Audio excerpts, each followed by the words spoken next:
Hello बच्चों, मैं संजय मिश्रा आप सभी लोगों का Sanjay Mishra math YouTube channel में स्वागत करता हूं। बच्चों, आज हम क्लास 10th के मैथ के ट्रायगोनोमेट्री जो लेक्चर चल रहा था, जो टॉपिक ट्रायगोनोमेट्री स्टार्ट हुआ था, उसका लेक्चर नंबर 3 पढ़ेंगे, जिसमें से इसके पहले लेक्चर नंबर 2 में हमने 3 क्वेश्चन कराए हैं। तो चलिए आज देखते हैं कौन कौन से क्वेश्चन करने हैं। कुछ आप इस तरह से देख सकते हैं कि चौथा सवाल इस तरह से है, समकोण त्रिभुज ABC में कौन सी समकोण है? कौन सी क्या है? समकोण। ये तो भुजा AB बराबर 26 है, AC बराबर 10 है और BC बराबर 24 हो, तो साइन B, tan B और cos A का मान ज्ञात करना है। ठीक है, क्या कह रहा है, चलिए देखते हैं। कह रहा बाबू कि एक समकोण त्रिभुज है, ऐसे बना ले, A, B और C। यहाँ पर C समकोण है। कौन सा कोण समकोण है? C। उसके बाद दे रखा है, कह रहा है AB बराबर 26 है। चलो हम AB को 26 ले लेते हैं, मतलब 90 के सामने वाली भुजा मिल गई, अर्थात हमें क्या मिल गया? कर्ण मिल गया। फिर कह रहा है AC बराबर 10 है, बहुत अच्छी बात है। चलो AC को हम 10 ले लेंगे और BC क्या है? 24 है, इसको हमने 24 कर दिया। अब हम देख रहे हैं कि 90 के सामने वाला कोण क्या कहलाएगा? कर्ण, यानी कर्ण तो हमेशा के लिए हमें फिक्स हो गया 26। हमें निकालना क्या क्या है, इसको मैं लिख दे रहा हूँ। मुझे साइन भी ज्ञात करना है, tan भी निकालना है और cos ये निकालना है। तो पहले मैं B वाले कोण के काम करूँगा। B वाले कोण के लिए जब B कोण दिया जाएगा तो ये वाला होगा B कोण, और जब B कोण लेंगे, जब कोण B लेते हैं, तो अब आप बताइए, जब मैं कोण B लूँगा तो उसके सामने वाली भुजा क्या कहलाएगी? लंब कहलाएगी, जो कि AC हो जाएगा। और लंब का मान कितना है? 10। कर्ण तो हमेशा सेम रहेगा 26 ही। अब बचा क्या? BC, जिसको हम लोग आधार से जानेंगे। BC को आधार से जानेंगे और इसको हम 24 दे रखा है। हमें क्या निकालना है बाबू? हमें निकालना है tan sin B। तो sin B बराबर क्या होता है? आपको हमने लाल बटा कक्का से पहले लेक्चर में पढ़ाया है, जब इसका इंट्रोडक्शन करके जो चला है टॉपिक, उसको आप देख सकते हैं उस लेक्चर को। sin B बराबर होता है लंब बटा कर्ण, इसको हम लंब बटा कर्ण कर देंगे। और लंब का मान कितना है? 10, और कर्ण का मान कितना है? 26। तो बाबू ये हमारा साइन भी निकल कर आएगा 10/26। ठीक, उसके बाद हम निकालेंगे tan B। क्या निकालना है? tan B। और tan B बराबर होता है, देखो, साइन cos tan, यानी तीसरे पोजीशन पर मुझे tan मिलता है, जो कि लंब बटा आधार कहलाएगा। तो ये लंब बटा आधार हो जाएगा। लंब का मान कितना है? 10। आधार का मान कितना आ रहा है बाबू? 24। तो tan का जो B का मान होगा वो 10/24 हो जाएगा। इतना आ गया। लेकिन अब हमें निकालना क्या है? अब हम लेंगे cos ये वाले कोण की बात करेंगे। तो अगला स्टार्ट पॉइंट बनेगा, जब कोण ये हो। अब जब हम कोण ये लेंगे तो आप देख सकते हैं कि जो कोण लो उसके सामने वाली भुजा क्या कहलाती है? लंब कहलाती है। तो उस समय जो लंब की वैल्यू आएगी वो 24 आ जाएगी। क्या आ जाएगी? 24। कर्ण 26 ही रहेगा। तो बचा कौन? आधार ही तो बचा, AC ही बचा ना। AC को आधार कह दीजिए। मुझे क्या निकालना है बाबू? ये आपको दिखा नहीं, यहाँ मैंने लिख दिया है। तो लंब हमारा 24 आ गया। कब? जब हम कोण B लेंगे तब। कर्ण 26 हो गया और आधार 10 हो गया। अब मुझे निकालना है cos A। क्या निकालना है? cos A। तो हम लिख देंगे cos A बराबर आधार बटा कर्ण होता है बाबू। यदि आपको ये नहीं आता कि ये किसके बराबर, तो आपको इसका जो लेक्चर नंबर 1 है, यानी ट्रायगोनोमेट्री का इंट्रोडक्शन है, उसको कवर करना चाहिए, वो पढ़ लेना चाहिए। उसको आप पहले पढ़िए। ये का मान 10 और कर्ण का मान 26, तो कितना आएगा? 10/26। ये आपका चौथा सवाल रहा। कौन सा क्वेश्चन है? चौथा है। ठीक है, आप देख सकते हैं ये चौथा रहा इस तरह से। पांचवा क्या कह रहा है, ये त्रिभुज ABC में कोण भी समकोण है, भुजा AB बराबर BC बराबर 1 है और ये AC बराबर √2 सेंटीमीटर। तो साइन ये tan C का मान लीजिए। सेम प्रोसेस पर सवाल है, तो हम इन दोनों में से केवल पांचवा लगवा देंगे, छठवा नहीं लगवाएंगे क्योंकि सेम सवाल है, कोई बहुत बड़ी बात नहीं है। तो आप देख सकते हैं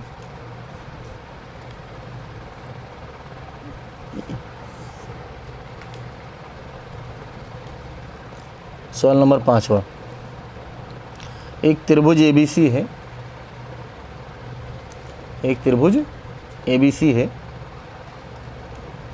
जिसमें से कोण भी समकोण है, कोण भी जो है 90 डिग्री है, और कह रहा है कि जो AB भुजा है वो BC भुजा है वो सब एक हैं, ठीक है। बाकी तीसरी भुजा दे रखी है, ना देती हो तब भी हम निकाल लेते हैं।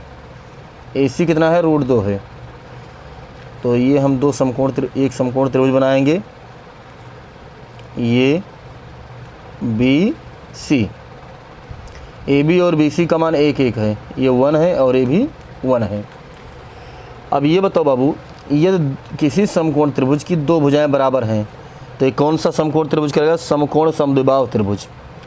और इसका AC रूट दे रखा है, यदि ना देता तो पाइथागोरस प्रमेय लगा के निकालते, तब भी √2 ही आता, ठीक। अब मुझे क्या क्या निकालना है ये जानना बहुत ज़रूरी है। मुझे निकालना है साइन ए और tan C, साइन ए और tan C। तो जब मैं ये लूँगा, कोण ये की बात करूँगा, कोण ये के लिए आप बताइए, कर्ण तो वही रहेगा, √2 ही। लंब क्या हो जाएगा, जब मैं ये वाला कोण ले लूँगा तो इसके सामने वाली भुजा लंब कहलाएगी, यानी लंब 1 बन जाएगा और आधार भी 1। एक्चुअली यहाँ पर कोई परिवर्तन नहीं होगा, क्यों, क्योंकि यहाँ दोनों भुजाओं की लंबाई बराबर है, इसीलिए लंब या कर्ण चाहे आधार चाहे जिसको मान लेंगे चल जाएगा। लेकिन अभी इसके पहले वाले सवाल में आपको दिखाया गया है कि जिस समय जो कोण लेंगे उसके सामने वाली भुजा लंब कहलाती है, इसको ध्यान रखिएगा बाबू, वरना गलती यहीं होती है अक्सर। मुझे निकालना साइन ए, साइन ए बराबर होता है लंब बटा कर्ण, लंब का मान है 1 और कर्ण का मान है √2, ठीक। चलो अब कोण ले लेते हैं tan C, तो हम कोण C के लिए बात करेंगे। कोण C के लिए tan C बराबर क्या होता है, लंब बटा आधार, लंब बटे क्या होता है, आधार। अब देखेंगे कि लंब का मान भी 1 है। अच्छा, ये जब 1 लेंगे तो इसके लिए ये लंब हो जाएगा और ये आधार, यानी AB बटा BC। ये इसीलिए लिख दिया है क्योंकि जब मैं 1/1 लिखता तो आप थोड़ा कन्फ्यूज है कि सर किसको आधार माना गया, तो अब ये यहाँ देख लीजिए, और फिलहाल मान दोनों का बराबर ही है 1/1। ये क्या आ जाएगा, tan C का मान आ जाएगा। तो आप देख सकते हैं कि जो ये हरस्वरूप शर्मा मनोहरे बुक थी, इसका मैंने क्वेश्चन नंबर 4 करवाया है और 5 करवाया है। छठा आप देख सकते हैं बिल्कुल सेम प्रोसेस पर सवाल है, तो ज़्यादा नहीं लगाएंगे। फिर जब हम लघु उत्तरीय की ओर चलते हैं तो लिखा है निम्नलिखित में से प्रत्येक में 3 त्रिकोणमितीय अनुपात में से एक दिया है, अन्य 2 अनुपात ज्ञात करना है, जिसमें से साइन ए का मान दे रखा है, कास बी का मान। तो चलिए मैं 7वां लगाने चल रहा हूँ। साइन ए का मान दे रखा है 1/11।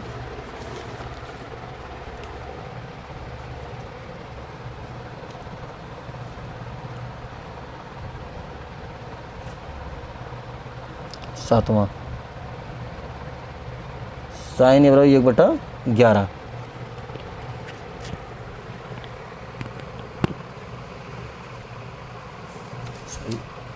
एक बटा कितना दे रखा है, 11।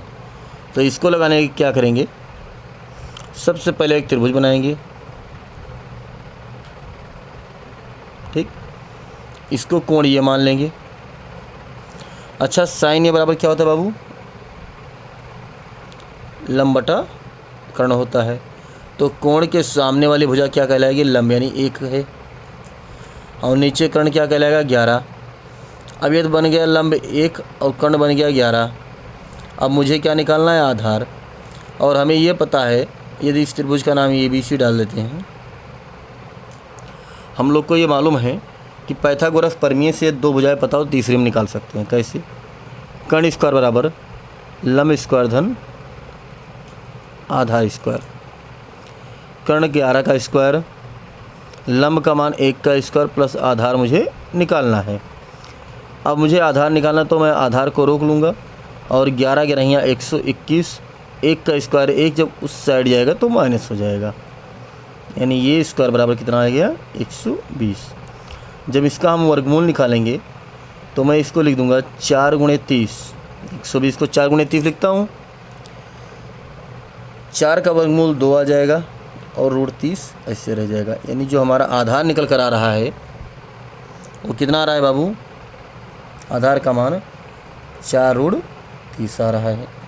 अब यदि आधार 4√30 आ रहा है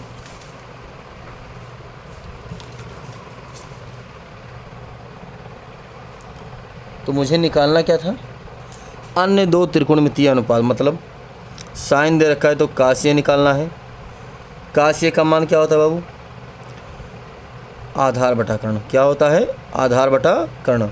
और आधार का मान अभी अभी हमने निकाला है, कितना है 4√3, तो ये 4√30 अपान कर्ण की वैल्यू कितनी है 11, तो ये किसका मान आ गया, काश ये का मान आ गया।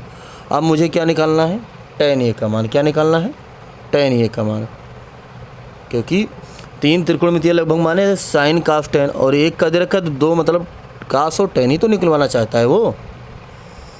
tan ए बराबर क्या हो जाएगा, लंब बटा आधार, और लंब की वैल्यू कितनी है बाबू 1, आधार की वैल्यू कितनी है 4√30, तो 1 बटा 4√30 ये आपका tan ए आ जाएगा।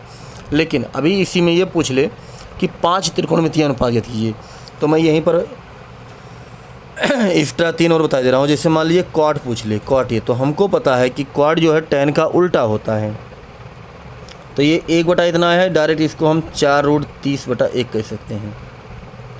मान लीजिए पूछ ले सेक निकालिए, 5 त्रिकोणमितीय निकालना हो तब क्या करेंगे, तो सेक कास का उल्टा होता है तो हम इसको पलट देंगे, 11 को ऊपर कर देंगे और 4√30 को नीचे कर देंगे।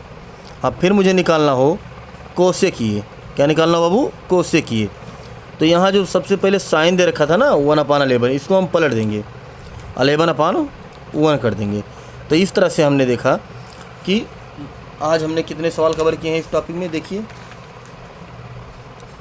4, 5, 6 को मैंने छोड़ दिया क्योंकि आप लोग सेम सवाल लगा सकते हैं, और हो गया 7, यानी इतना लगाए हैं। जो अगला लेक्चर आएगा, लेक्चर नंबर 4 ही, उसमें 8, 9, 10, 11 और 12, ये 5 क्वेश्चन हम कवर करने की कोशिश करेंगे। ठीक है बच्चों, अगले लेक्चर में हम 5 क्वेश्चन करवाएंगे। तब तक के लिए आप लोग को एक बहुत आवश्यक सूचना देना चाहते हैं। तब तक के लिए आप लोग के लिए बहुत एक गुड न्यूज़ है। ओके, तब तक के लिए बाय। ओके।